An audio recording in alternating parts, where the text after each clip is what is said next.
the gardens are covered by rose leaves. All the mountains have put on their holy dress. 1,000 years ago, the poet Ferdowsi sang the praises of spring among Persia's mountains. Today, the people of Iran still look to their mountains for water, precious water for the high, arid plain on which most of the people live. But too often, rivers flowing down from the snows disappear in the great central deserts of Iran. East and west lie other Muslim lands: Turkey, Iraq, Saudi Arabia, Pakistan, Afghanistan. North, the Soviet Union lies beyond the Alborz Mountains. Iran knew greatness in the days when it was known as Persia. From this vast throne room, heart of his renowned capital, Persepolis, King Darius ruled over the first great empire in history. The Hall of 100 Columns, the Haram for the many royal wives, and a wonderful sculptured stone stairway were among the marvels here. Focus of the sculptures was the life-size carving of Darius himself, seated on his throne, receiving tribute from the peoples he ruled. From Europe, Africa, and Asia came men bearing gifts.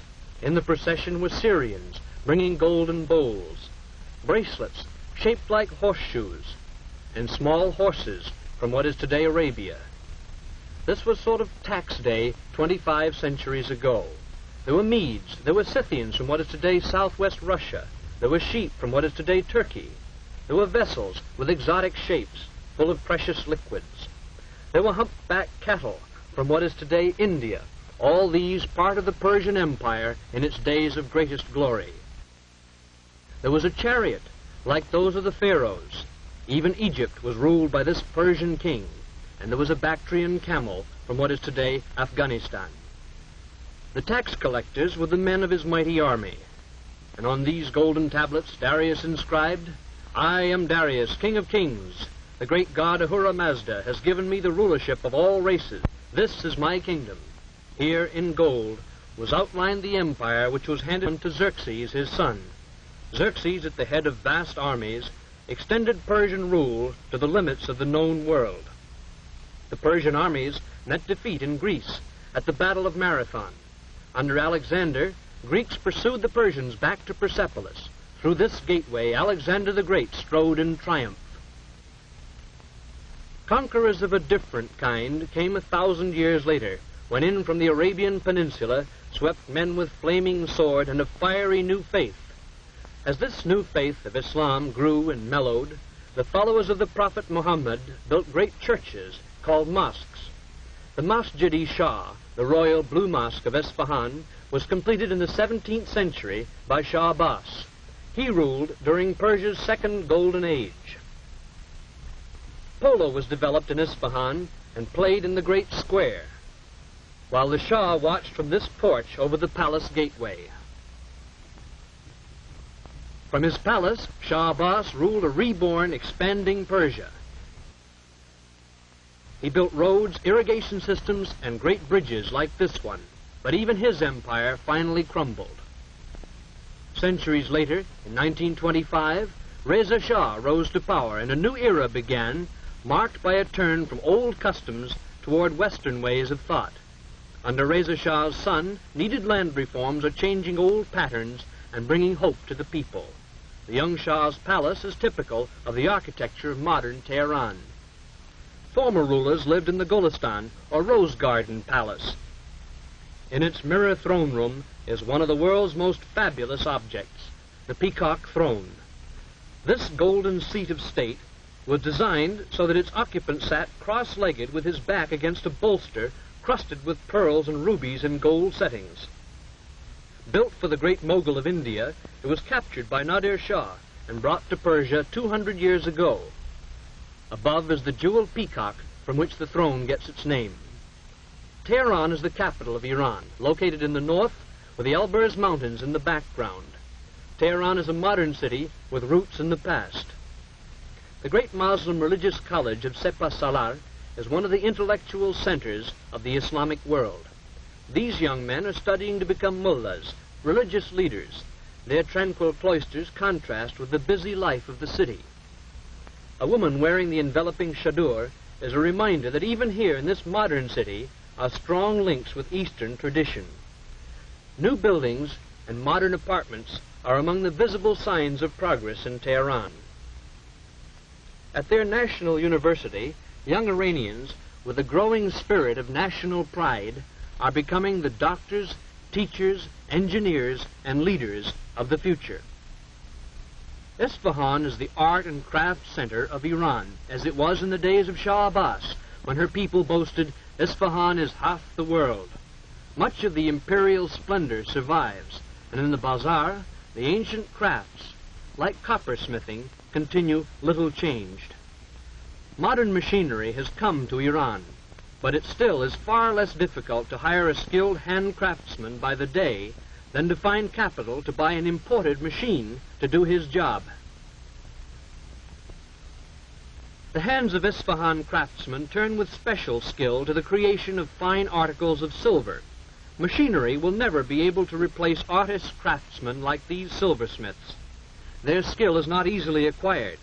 For 50 years, these hands have guided tiny chisels, none over a tenth the size of a finger. With never-ending taps of his hammer, one of the world's great silver masters, Mohammad Zufan, creates things of lasting loveliness. This small case is ornamented with figures of legendary heroes, hunting lions in a scene from a Persia of long ago. The shop windows of Isfahan display other traditional arts. Here are miniature paintings. Themes used today are little changed from those of the time of the great Shah Abbas, and the technique is also little changed. Men sit all day, seeming scarcely to move a muscle. His brush, 3 camel hairs, and this is some of the work he does.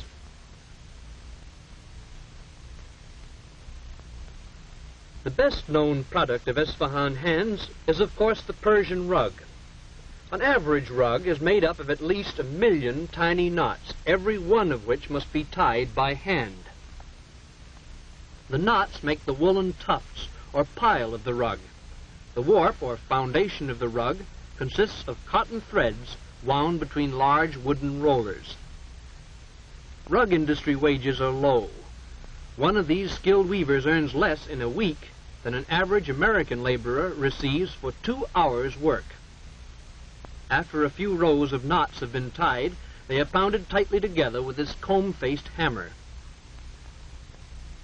Children's tiny hands tie the smallest knots of the most delicate designs, although employment of children in rug factories is discouraged by new labor laws. As modern industry like this textile mill come to Isfahan, mill owners and workers alike face the problems of sudden adjustment to the machine age. Shiraz is the capital of the province of Fars, from which Persia took its name. The monumental city gates and the princely palace of the Qashqai suggest the beauty of Shiraz, whose history is full of the names of astronomers, philosophers, and poets. The climate is agreeable here. Oranges grow near reflecting pools in which Muslim poets saw the tranquility they sought in their faith. With this monument, Shiraz honors its most beloved son, the poet Saadi. 700 years ago, he wrote poetry of such beauty that it still is the basis of the living Persian language of today. The people of Shiraz are among the most progressive in Iran. Behind the caravan, still used for transport, rises their modern grain elevator.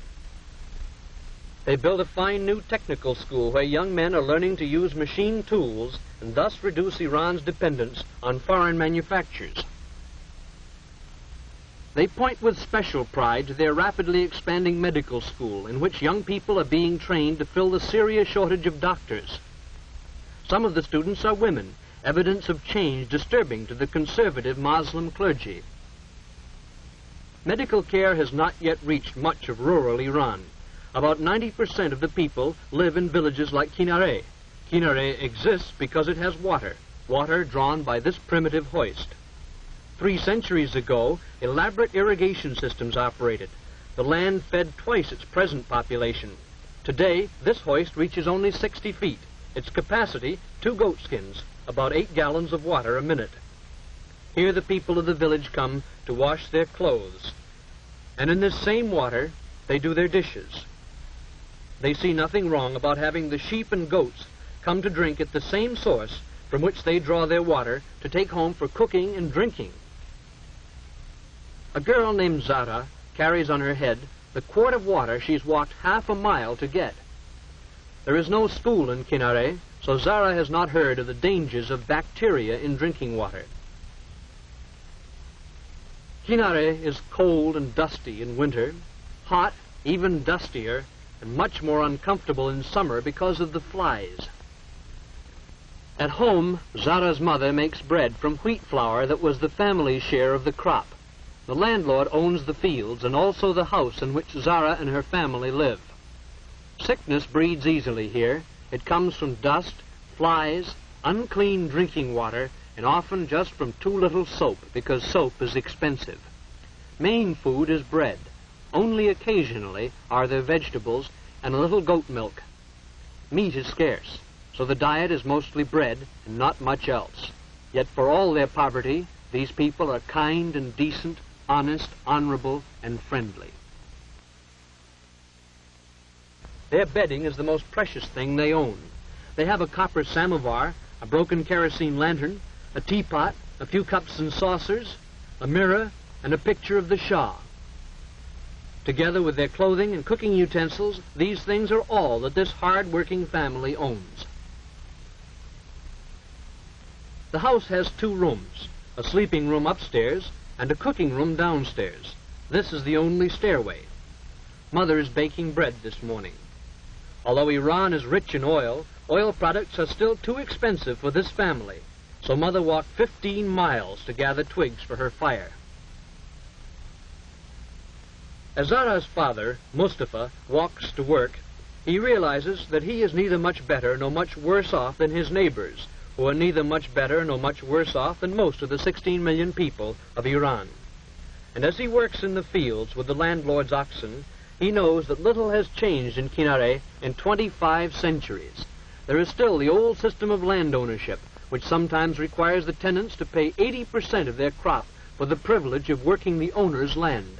The only change is Mustafa's clothing, and now a steel tip on the wooden plow.